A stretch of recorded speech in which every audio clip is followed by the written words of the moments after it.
joining us in the Universal Credit category on Property Tribes, and right now I'm delighted to be joined by one of the UK's foremost authorities on Universal Credit. Finally tracked him down for an interview. It's Bill Irvine. And Bill, it's great to have you on Property Tribes, and you're very well known from the landlord community through your work for the RLA and also carried on Landlord Solutions. Tell us a little bit about your background and how you've become such a font of knowledge for Universal Credit and LHA. Well, my background was in local government. I spent most of my time there, and I was head of benefits and revenues at one of the largest councils in the UK.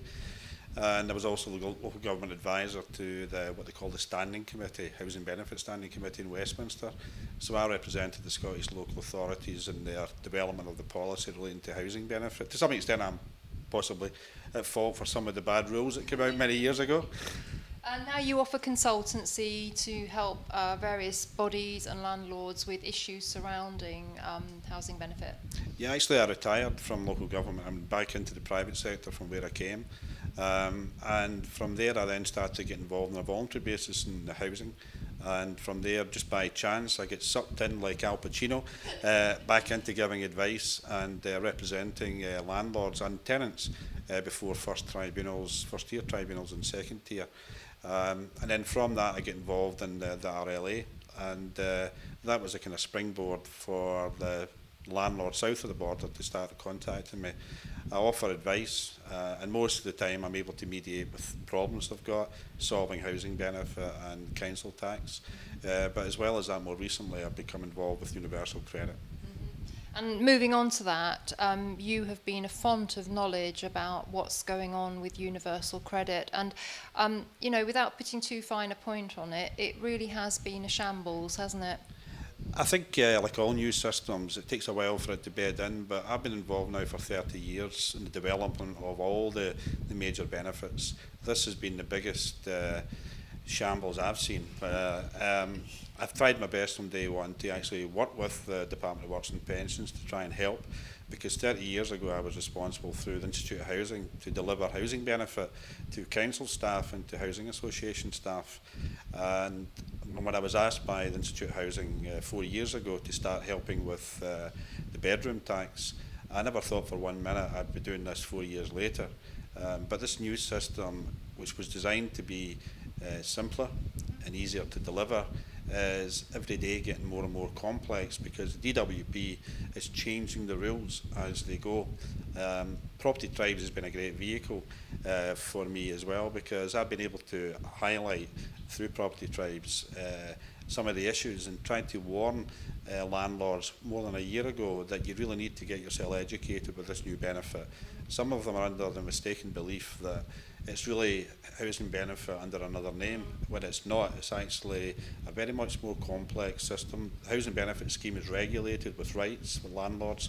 This new scheme doesn't have any rights. In fact, the DWP is quite remote and ambivalent to landlords, and actually make it very difficult for landlords to question what's happening.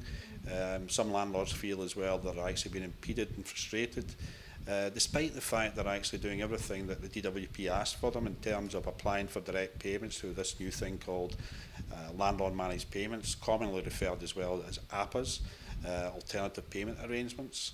But the more landlords can find out about this new benefit, then the better for themselves. Sitting back thinking it's all going to work out is the way they'll lose money, and they can't afford to do that. I think you're right, and we talk about perhaps landlords with Universal Credit tenants being more hands-on, helping the tenant with their application, and also understanding the differences, because the real problems arise when the tenant goes into rent arrears, don't they? Because the whole system of getting a direct payment to the landlord, or as we now know, the correct terminology is landlord managed payment, is kind of a maze of confusion. Absolutely. The key to this is actually getting educated, and as soon as problems start to arise, get in there early and try and resolve them. And in the past, landlords became accustomed to doing that, some more so than others. The more hands-on you were with LHA, the more likely you would reduce or mitigate any potential rent arrears. If anything, this new system needs to be more hands-on. Because if you don't become involved from day one, very quickly you'll lose 2 or 3 months rent, if not more than that. And landlords throughout the UK are now beginning to realise that slowly but surely. I think for landlords that have built a relationship with the local authority, know all the people in the benefits office, it's going to be quite a rude awakening for them when they realise that there are all these barriers to actually dealing direct with the DWP. So again, they may not be aware of this impending problem. Yeah, that's right. I mean, I wrote an article 4 years ago, and it was published by a number of the housing magazines, and it was called Hitting the Brick Wall, and I was referring to the DWP. And I was pointing out at that stage, universal credit had many positive ideas behind it. The principles, underlying principles are fine, but the one big problem, as I saw at that time, was the DWP administration. It doesn't have a track record, the DWP, of delivering. If you contrast that with local authorities, 30 years of experience dealing with housing benefit.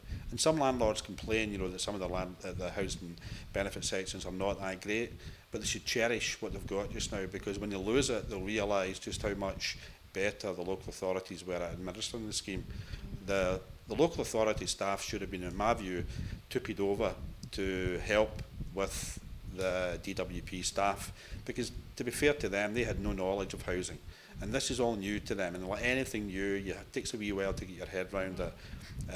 They could have taken on board some of the expertise within the councils, and they chose not to do that. And I think now they're beginning to realise that was a major mistake on their part. Very interesting. Now, underneath this video, I'm going to put this chart that we've received, which is showing the housing benefit payments from November 2016 onwards. And this chart was sent to me via actually a tenant on Twitter, and they have highlighted different categories of tenants that they now believe will be toxic, using their words, to landlords. I'd like to kind of get your reaction to that, Bill. Are there any categories that are toxic to landlords? I think what you're referring to, the spreadsheet, as I saw it, refers to the benefits cap. And the figures and the suggestions are actually correct. The numbers of people who will be affected will obviously increase because they've lowered the levels of the cap. However, in terms of the overall benefit, there are 5 million people receive housing benefit. There is something like 30,000 that are affected just now with the benefits cap. So in terms of the major issues, it's not. But if you live in London, it is. If you're a single person living in London and you get the 1-bedroom rate of benefit, you're already affected by this, and it's going to force a lot of landlords to rethink who they're going to let to, and particularly in the London area. And I know it's already happening, and I know that some of the local councils are actually trying to work with landlords like Carden, who actually took the positive step of actually writing to all the local authorities saying, we've got concerns about this. When the reaction they got was very positive. The local authorities were doing exactly the same thing, and now there's a collaboration, and that's what we need more of in the UK.